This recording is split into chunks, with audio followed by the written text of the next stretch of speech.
A lot of us use the black-eyed beans for our waakye, but in today's video, I'll be using the red kidney beans. So these beans have a sweet taste but firm texture. It's a popular ingredient in the Mexican, Caribbean rice and peas, and also widely used in India and the likes. But today, we are going to be using it to make Ghana waakye. And trust me, you're going to love this as well. So do stick with me and let's get started. So I soaked my beans the night before. So this is me adding it into my saucepan, thoroughly washed, okay? And I'm going to be adding some hot boiling water to cook it quicker. Like I said in the beginning, it has a very firm texture, so it probably needs a longer time to cook than the black-eyed beans, okay? And I'm adding the last bit of my waakye leaves powder. I have that recipe on my channel. I'll leave that link in the description box for you to check out, okay? And then I'm also going in with a bit of baking soda to quicken the cooking process, okay? So once everything is mixed together beautifully, I'm going to cover this and allow my beans to cook. Normally, when I'm cooking waakye, I like the beans to cook very soft, maybe 90% before I add my rice, okay? So this is probably after maybe 30 minutes or so, 30 to 40 minutes of cooking. The beans is mashing. That's exactly what I'm going for. So at this point, I'll go ahead and add in my washed rice. You notice there's some water in there still so that you don't lose the color, okay, entirely. In fact, you can cook this without the waakye leaves.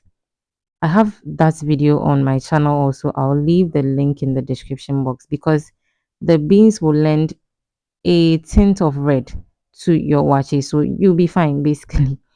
And I'm going to mix this together nicely. You notice that the water is not enough to cook the rice. I think most people like their waakye to be almost mushy. I honestly don't like that type of waakye. You know, the kind of waakye that is too sticky. The truth is that most of the waakye that is sold on the streets have that kind of texture. That's actually one of the reasons why I prefer to make my waakye at home sometimes so that I decide what texture my waakye should be, okay. So I also went ahead to add some salt and some oil. So what the oil will do is that once the waakye is cooked, it will be soft too, but it will not be mushy. As in when you fold it into your palm, you can have that ball. Like the way most of us like to eat our awache, like everything combined, you press it in your palm and then you eat it. If you're Ghanaian, you know what I'm talking about. Okay. So moving on, water has drained from the waakye quite a bit. I'm going to give it a stir. So at this point, I honestly noticed that the rice was a bit single grained, which I didn't really appreciate because I know we are doing it my way today, but I didn't also want to be too extreme with the texture. So I went ahead to add in a bit more water in the following clips, and then I left the waakye to cook perfectly. If this is your first time here, hi, my name is Yasmi. Please consider subscribing and joining this amazing blooming family. And if you're a returning subscriber, thank you so much for coming back to watch me.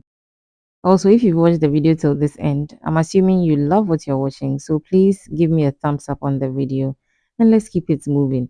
Also, let me know if you've tried using red kidney beans to cook waakye before and how did it go? Did you like it? Are you not going to use it again? Let me know your thoughts on the whole process, okay? The truth of the matter is that sometimes I run out of the black eyed beans, and to be honest, I don't really mind when I don't have it and then the household wants waakye. I just go ahead and then use the red kidney beans, and it's fine basically, okay. If you missed my previous video, please go ahead and watch it after this ends, okay? Because I made some kiliwili and then I added it to the waakye. I had some chicken stew on the side, of course, gari and some spaghetti with some macaroni as well, and a boiled and fried egg. Yes. If you want me to show you how I made that boiled and fried egg, let me know in the comment section. I'll drop the recipe sometime later. Thank you for staying with me today. I hope you enjoyed this video. As always, don't forget to subscribe, share, like, comment, and until we meet again in another video, please don't forget to keep blooming.